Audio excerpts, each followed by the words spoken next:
Well, what is up, my fellow heathens, and welcome to another episode of the Southern Heathens Podcast. I'm Hraffen Tierson, and joining me, as always, is Ubby Yamirson. How are you, man? I am very sore right now. Very, very sore. How about yourself? How are you doing? I'm doing great. You know, it took me about 5 minutes to get the podcast started because I couldn't stop laughing. Same here. No jokes or anything, just laughing. It's wild. Oh, yeah, man. And, it's what I was doing before we started this podcast was I was doing a little cleaning up around the living room. And, something that came up in my head was a word that needs to be cleaned out of some people's mouths. And that is the word, you probably guessed it, Viking. So Viking. Why are people so obsessed with this fucking word? And I gotta admit, yes, the culture in itself, the Old Norse culture, yes, very interesting. We're pagans here. We're Norse pagans, of course. But for one, this is to all the brostrus and the people who think that they are a Viking. You're not. They do not exist anymore. Right. The root word of the word Viking, the word Vik, or I don't know how they're pronouncing it. Probably Vik. Vikingar, or however. Basically, the root word means bay. So they're dwellers of the bay. That's basically what they were. And a Viking was a raider. A raider. Pirate. It was like a job title, Yeah. And the Viking age lasted from 793 to 1066. There are no more Vikings, And it's wild that people associate our faith with oh man, you're a Viking? No, I'm not a Viking. I don't go out. I don't get on ships and go sail across the sea to kill people, take their stuff and their land. I don't do that. I work at Walmart. I think it'd personally be really cool to sail around the world. I'm a nomad. I love to travel. But those other things, I don't care to do. I don't care to steal people's shit or, kill. But anyways, yeah, so to all the, ones out there who think that they are, or the ones who are new to this faith, for certain reasons, no, we're not Vikings. And for people outside the faith, we're not Vikings. None of us are. None of us ever will be. We are heathens, Norse polytheists, Norse pagans, whatever title, or Germanic pagans too. It's a better word for it too. Yeah, a lot of people are, coming to this faith through television and movies and stuff like that. So we have the TV show Vikings and the new Netflix series Vikings Valhalla, and the MCU is the worst. Yeah, it's the absolute worst. I mean, they're great entertainment. All those things you just listed, I love watching them for the sake of, well, that's just good entertainment, man. Right. However, they are not accurate at all. Not whatsoever historically sound. Okay, Ragnar's a legend. You're not related to him, first of all. You might have some Scandinavian blood, 0.2% or whatever. That doesn't make you Ragnar's great, 10 times removed grandson. Nor was Rollo Ragnar's brother. I don't even think they lived in the same time period. They did not. So there are historical fallacies in the show. The show is mainly for entertainment. Just like in the Marvel movies, you have Thor, Loki, Odin, Frigga.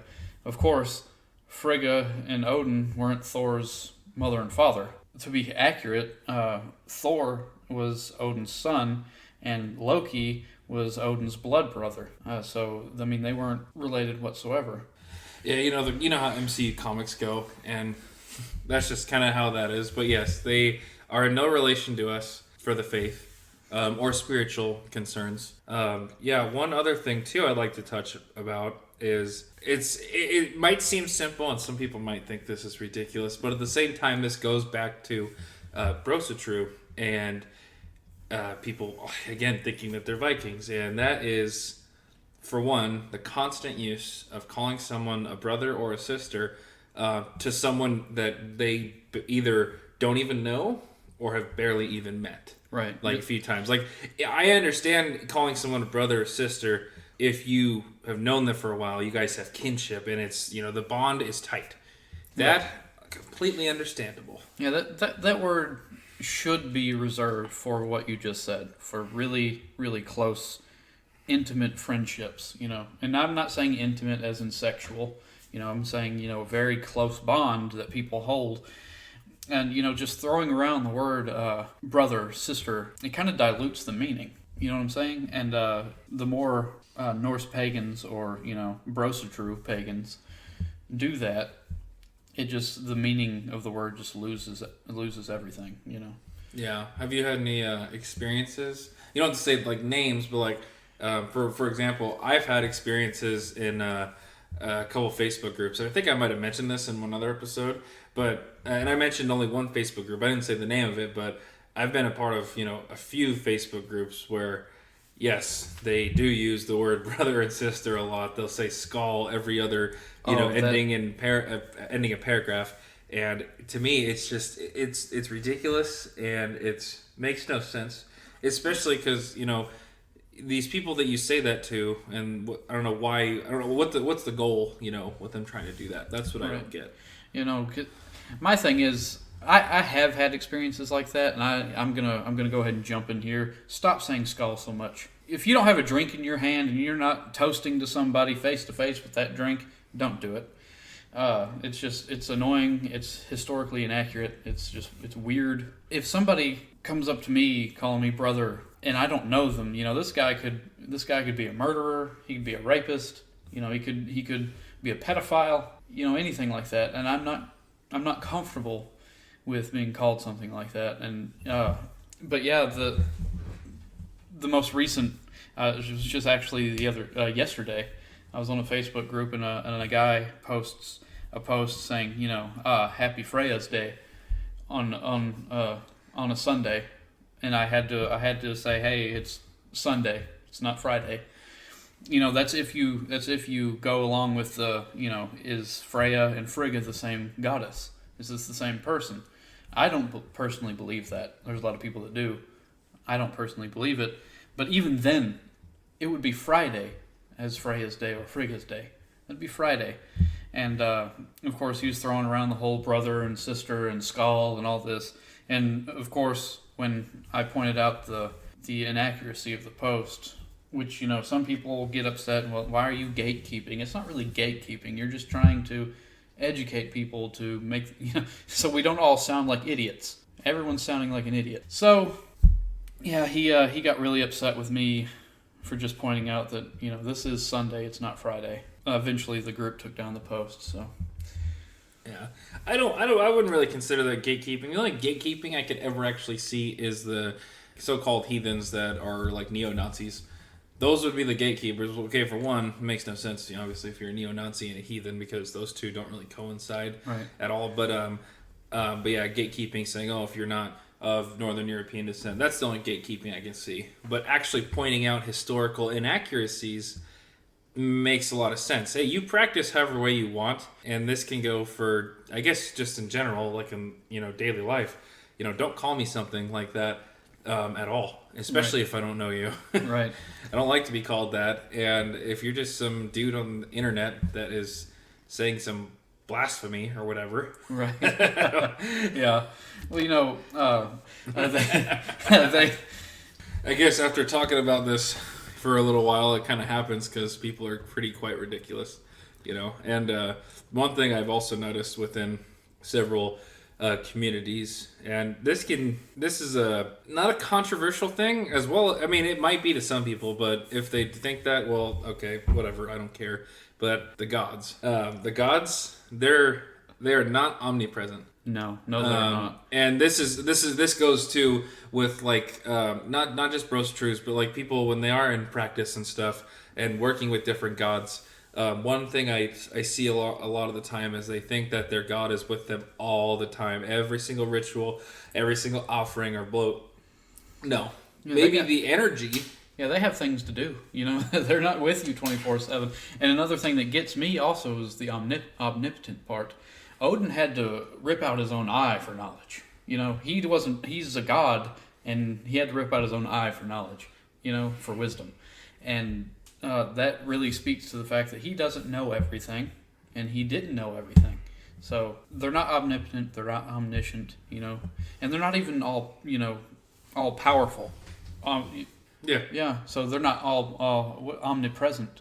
Yeah, I would say more so it's like when you're doing a ritual or a bloat or some sort of festivity or ceremony and you're praising a god or goddess, one good thing would be is maybe their energy that you can feel, or maybe you're having a memory of what a past one felt like, with them, and your mind has just kind of said, hey, this is what it feels like, so let's just feel that. I mean, I don't know. I'm right. Just, throwing some stuff out there. I'm not going to say that they don't know you're doing it, because obviously the energies that you put out in a ritual or a bloat can be felt, So the god probably feels it, And I'm not going to say that they don't lend some of their energy back, just to let you know that, hey, I realize you just did that, but I'm over here, I'm not going to come give you a hug. Yeah. Bros are trues, man. But on a positive note, though, speaking of bloats, rituals, and whatnot, here's another point I wanted to bring up on this episode. I know we kind of went through that first part fast. And I call this topic community and solitary practice. I didn't say versus because there is no right or wrong way when you're talking about community and solitary practice. What I mean by that is solitary practice as in when you practice paganism on your own. You're doing your own rituals, your own mini bloats, your sacrifices, offerings, whatever it is by yourself, versus community, which we hear in a lot of stories. A lot of it was actually done within community, right. Bloats especially. I've been a part of a kindred before. Still, I would say I'm still with most of them, I would say. But I haven't been to a bloat in a while, but I do miss them. And they are, if done right, they are very powerful. Can be a really good time, too. And you can take the time to learn from people who have been heathens or pagans in general for a longer period of time. Now I'm obviously more solitary because don't really know a lot of people here. I want to go get to know more, heathens here in the South. So if there's any heathens here in the South, man, you guys know where to contact us. Yeah. But the solitary practice, though, I've taken on for the last year and a half mostly. And I think not just because of the whole, COVID lockdown, whatever. But even before that, I was starting to go the solitary path just because, our own paths require different things. And when I was down the path of the giants, most of it was solitary. Right. For me. And there's something beautiful about a solitary practice. You can do both. Practice on your own and join communities every so often, because there's that bit of intimacy. There is something powerful about that. Like there's a draw where you have that one-on-one, that alone time with your energy or with your God, with your ancestors, and you're just there meditating and feeling all the energies, not having to worry about if this person's over here going to be messing up the bloat, or is this person being too loud, is this person being disrespectful. You control your own space. And so there are positives and negatives for both community and solitary practice. But like I said, some of the negatives with community practices, there are some people sometimes that don't take it seriously, and you have to deal with that. But when you do have that bond with a group of people, man, is that powerful. Very, very much so. I remember being a part of several bloats where people were not disrespectful, people weren't being, super loud, but it's like people's energy was kind of like in sync, and you could feel a type of energy like outside, and it's beautiful. It's the best time ever when that happens, because everyone could feel the full power of the bloat. If, not saying that God comes, but like the energy maybe is with you. If that happens, oh, amazing. And the food's usually pretty good too. They always have, food and drinks, and the mead, if you do a bloat and you tell, the members of the kindred or whomever's just coming to the gathering, you always best to bring food and to bring mead. You don't have to bring like other alcohols, but the mead, though, the nice thing about different people bringing it, I would say, is because you have different selections. Right. More than likely, you might have a couple people that might buy the same thing, but if you have a big enough, gathering, people are going to buy different stuff that you can try, and it's really good. So do we kick people out that bring Chaucer's mead? That was not a good mead at all. No, it was not. What was that, Queen's Selection? Yes, Yeah, that was really good. The lemon scent at the end. Yeah, that just a small taste of lemon in there. It was so good. I plan on buying more for sure because that was good. I don't know. When I drink mead, it feels so much different, especially during a bloat. Oh yeah, and it goes down really smooth. You know, it's a wine, you know, like a wine, but you know, it's a lot smoother than a regular wine. So when it comes to community, you know, tell the listeners, you know, what a Gothi is and how they help with bloats and how they help bring the community together. Well, mine personally, he's awesome for one. I'll say that. And for at least the kindred I was a part of, he had easily the most knowledge out of, you know, everyone else that was there. So you could always go to him with questions about the gods, rune drawings, or rune pulls, because there's two different things. You could ask him about the stories, and not just stories about gods or giants, but stories about heroes and sagas and whatnot. So it's, you know, that's one of the things. Not every Tom, Dick, and Harry is a Gothi. You know, you can't just go out there. I think the Gothi should be a knowledgeable person that, you know, like you said, you can go to and they can explain to you how certain things work. The stories, the sagas, who the gods are, why we do bloats the way we do them, and, you know, kind of talk you through rituals and stuff like that. So, you know, we have a lot of people, you know, that just go out there and say, hey, I'm a Gothi, or someone say, hey, I'm a Volva, and just, you know, and that nothing bothers me more than somebody that just takes on a title like that with no training, no education whatsoever. You know, they just go out there and, hey, let's get this group of people together, and all of you follow me now, you know. And that's usually one thing, though, I will say. Remember how we talked about, like, oh, you don't have to be gifted a Mjolnir to wear one, or arm ring, too. Right. But at least I believe in what I've seen is being elected as Gothi by your kindred. Right. That actually, or a Gitya, I think that's how you say it, would be the woman version. Right. So that would be the only title I would say, yes, that you have to be elected, because, like you were saying earlier, just saying, oh yeah, no, I'm a Gothi. Yeah, I'm a Gothi because I read one page in the sagas and now I know everything. And so I personally, and it's a big responsibility too. I don't think people realize being a Gothi or a Gitya, what it actually entails. You know, you have to. It's like dedicating yourself to another god. Right. Except for this time, it's not going to be to a god. It's going to be to your community, right? Your kin, and you will have to be reading constantly over and over again. Especially because, yes, these people will be coming to you for, you know, your help, and you're going to need to be able to answer the questions, especially about like specific stories. Right. And those we all know, especially if you've read the sagas or the Eddas.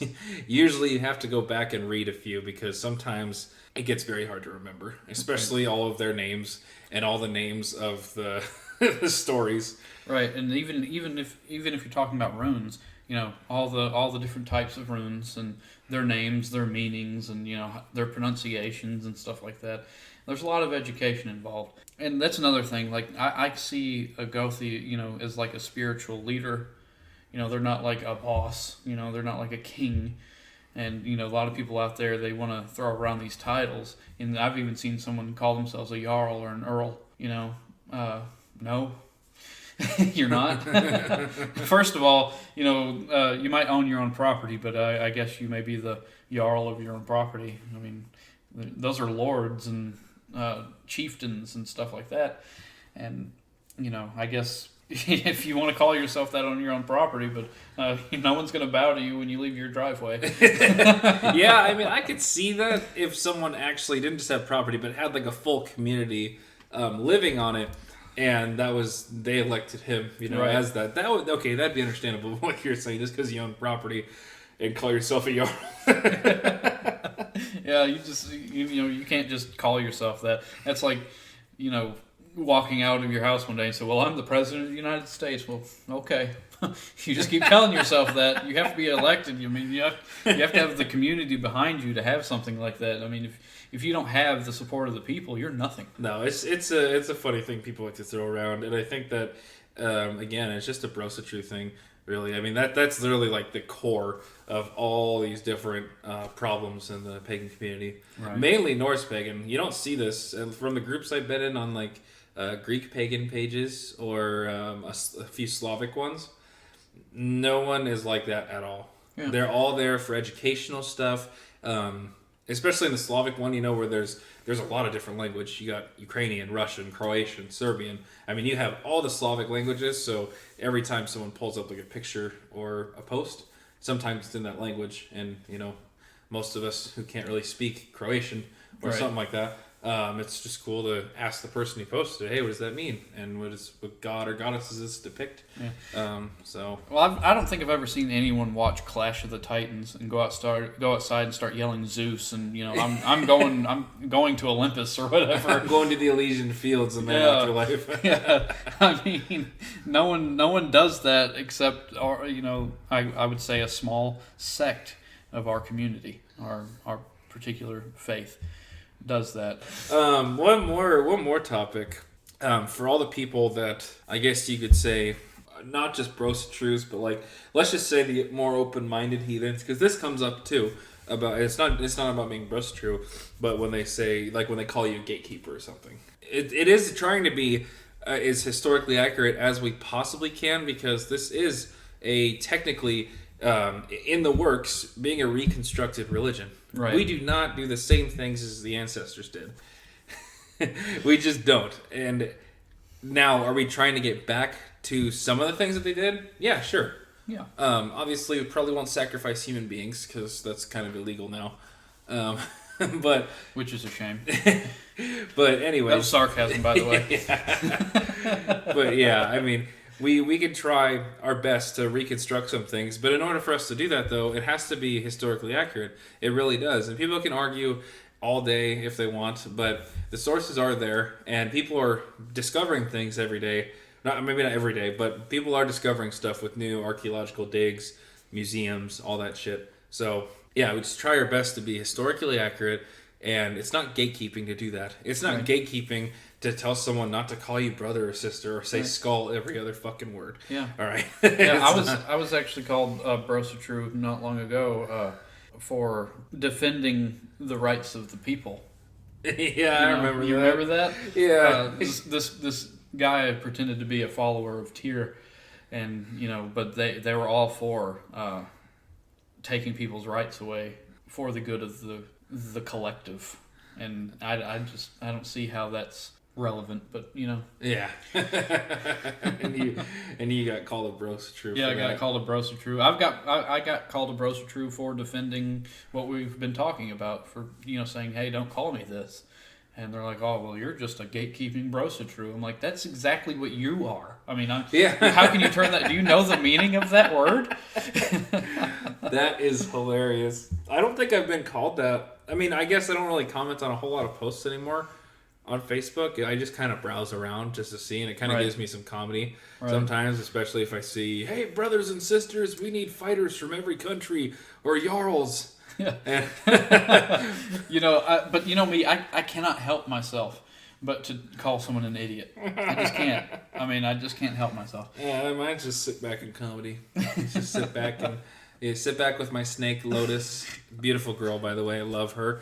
We just sit back and just see, watch. I do remember one time you did comment something, and they blocked you from the page, I believe, or something like that. What did I comment? You called someone a cuck.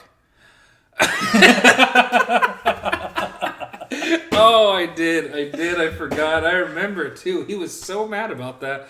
Yeah, that's the only thing he focused on too, not the fact that I was also going in at him. That was hilarious. I probably won't do that again. Not that I care about Facebook, because I don't. But next time, yes, if I do plan on saying something to someone about Norse paganism, it won't be just that. I just had a bad day, so and I was just not in the mood.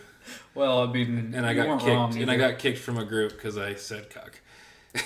Apparently, people don't like that word. I think it's hilarious. It is hilarious, whatever. But yeah, I mean, do you have anything else to add to this episode, or? Please go, recommendation-wise, please go read. Right. The links, we have some links to some books on the page. Yes. So feel free to go visit the page at thesouthernheathen.wixsite.com/thesouthernheathen. Right, and there's dashes between the words "the Southern Heathen" when you hit the slash. Or to make it easier, you can go to our Facebook at facebook.com/thesouthernheathens. Our website is linked to that, and of course we have an Instagram at the Southern Heathens. And you at this time you can follow us on Google Podcast, Apple Podcast, and Spotify and Anchor. We're working on getting on other platforms right now. It's being a little more difficult than I planned on being. And you can also reach us via email at thesouthernheathens@gmail.com. But if you'd like the content, just give us a like, a follow, a review, a share, and share us with your pagan friends, with your atheist friends, with your Christian friends. And we will see you next time. Thank you.